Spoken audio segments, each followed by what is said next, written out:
Welcome back to the deep dive. Today, we're tackling something super practical, but also kind of profound, actually.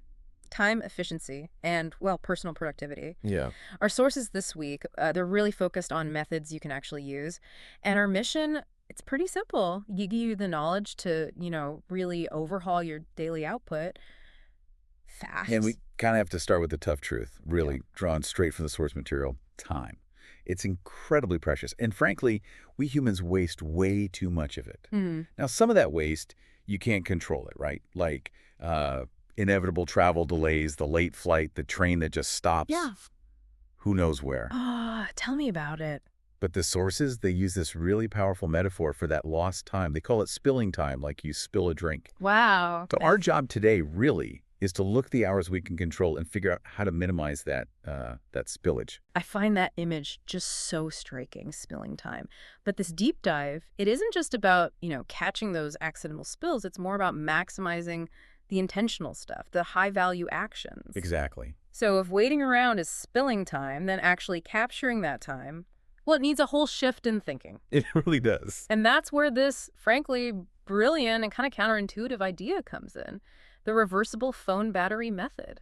It's a neat analogy. It's rooted in something we do every day, our relationship with technology. Yep.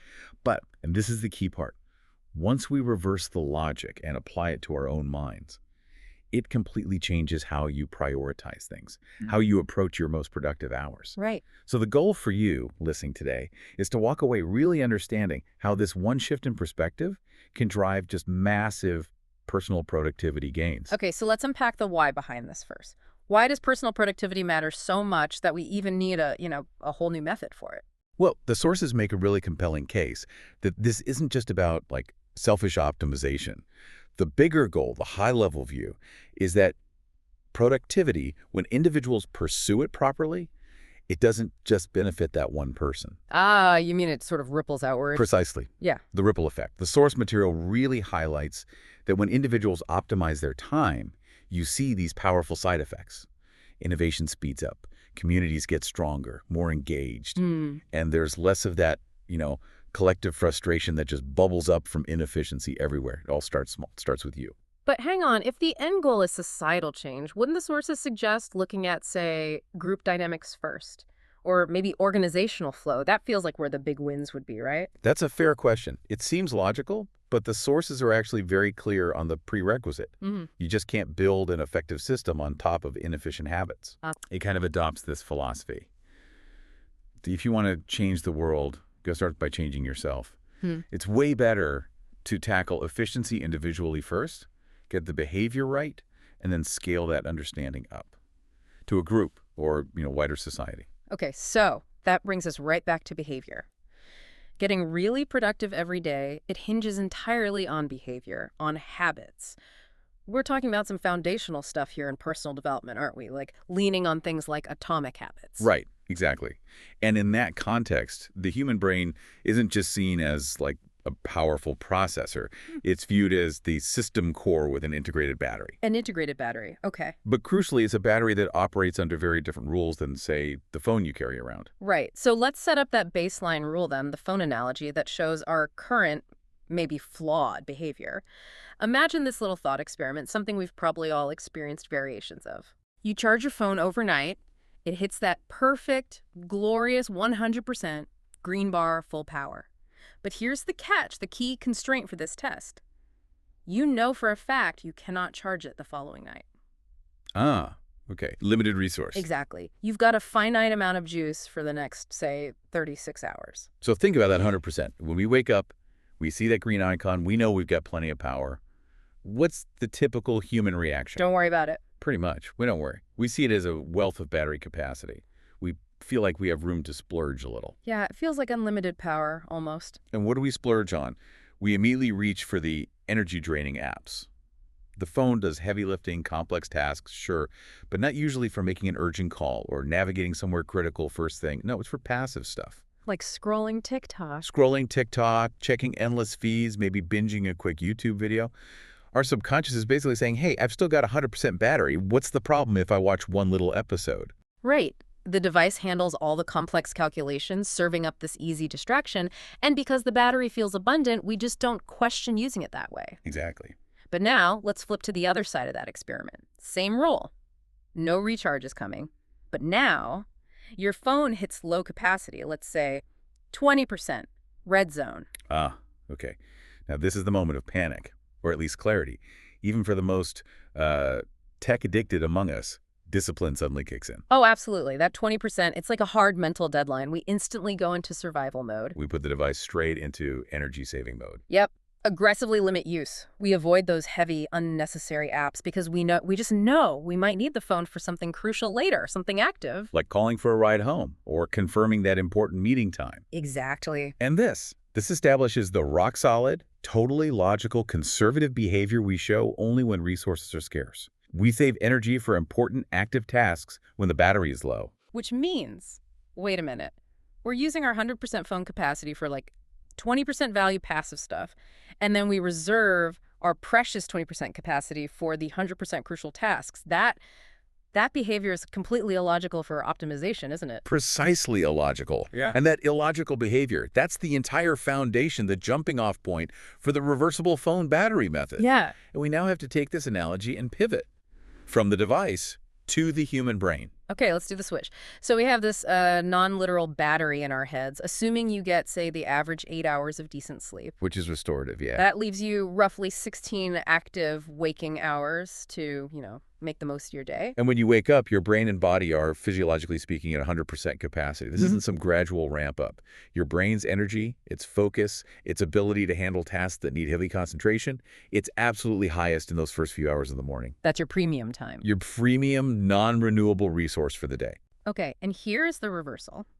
The critical moment that just completely defies our modern habits. When a phone is at 100%, it easily handles all the complex calculations needed to serve up the lazy stuff, the endless scrolling, the video clips.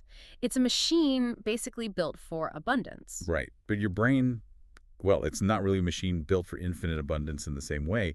Your brain has to think the other way around. How so? When your brain is at 100% capacity, during those peak morning hours, you absolutely must use that premium, highest quality energy to serve yourself the active stuff, the important stuff. So this means tackling the most mentally draining thing on your list, like right out of the gate, first thing.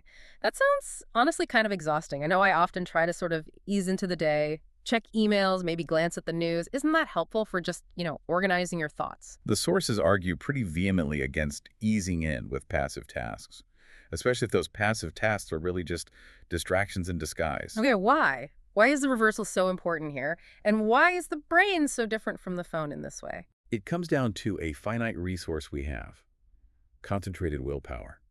This really taps into cognitive psychology ideas like decision fatigue, limited cognitive load. Ah, okay. Every single decision you make, even tiny ones, every new bit of information you process, Yeah. even low-value stuff like deleting a junk email or deciding which news feed to scroll first, Yeah.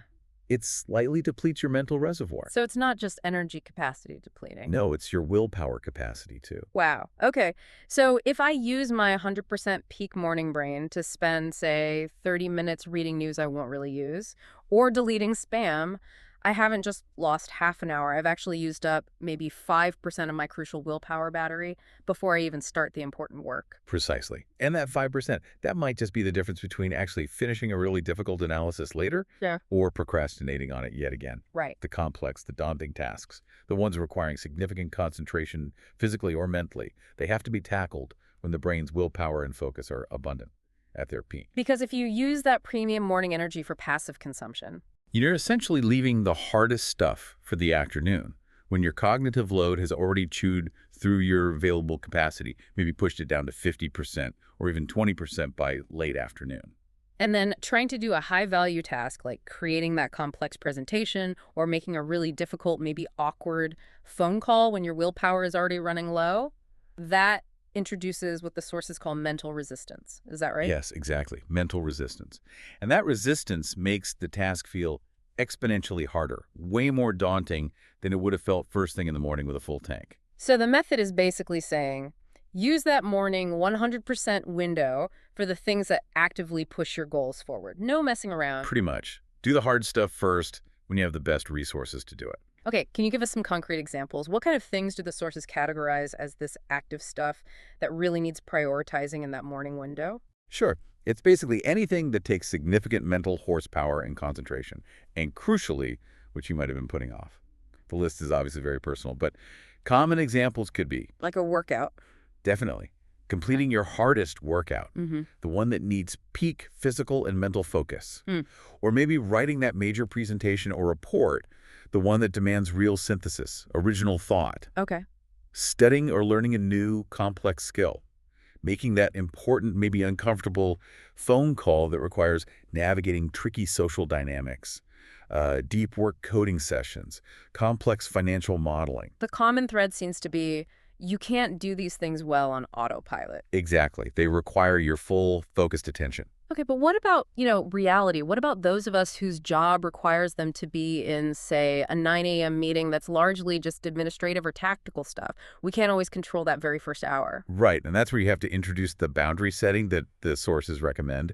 You have to identify and then defend your sacred hours. Sacred hours. I like that. If your job absolutely demands that 9 a.m. meeting, okay, fine. Then your 100% peak window has to be before that meeting. Get up earlier. Maybe. Or just be incredibly disciplined from the moment you do start work before 9. Wake up. Maybe tackle just 45 minutes of one really concentration-heavy task immediately. You're proactively using the logic of scarcity here, remembering that fear that drove your 20% phone behavior to prioritize how you deploy your peak 100% brain energy. So we're not just saying the old cliche, do the hard thing first. It's more nuanced. Much We're more. saying recognize your mental capacity isn't like a machine battery that gives consistent output until it's dead. It's a biological resource. Mm. It requires intense, intentional usage during its absolute peak window. Or that peak capability, that prime cognitive function, is essentially lost for that day. You don't get it back in the afternoon. Don't treat your mental battery like a device battery. Don't waste that initial wealth of energy on passive consumption. That's the core of it. By reversing that common logic, you ensure your most powerful mental resources are aimed squarely at your highest value objectives first.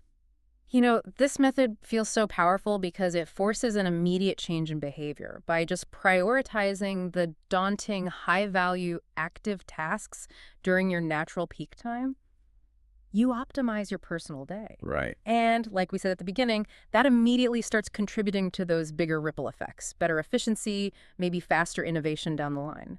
And personally, it reduces that mental resistance we talked about. It increases your output, and it prevents that awful feeling of frustration that comes from pushing difficult tasks into an already tired afternoon brain. Okay, so what does this all mean for, say, tomorrow morning? If adopting this reversible phone battery method means treating your mind's 100% capacity like you treat your phone's 20% capacity, saving it, using it wisely for what truly matters. Here's our final provocative thought for you to maybe chew on. What is one daunting, concentration-heavy task, one thing you know you've been delaying, that you can consciously, proactively schedule into your next morning's 100% window? Really think about it, and make sure you deploy that premium energy wisely.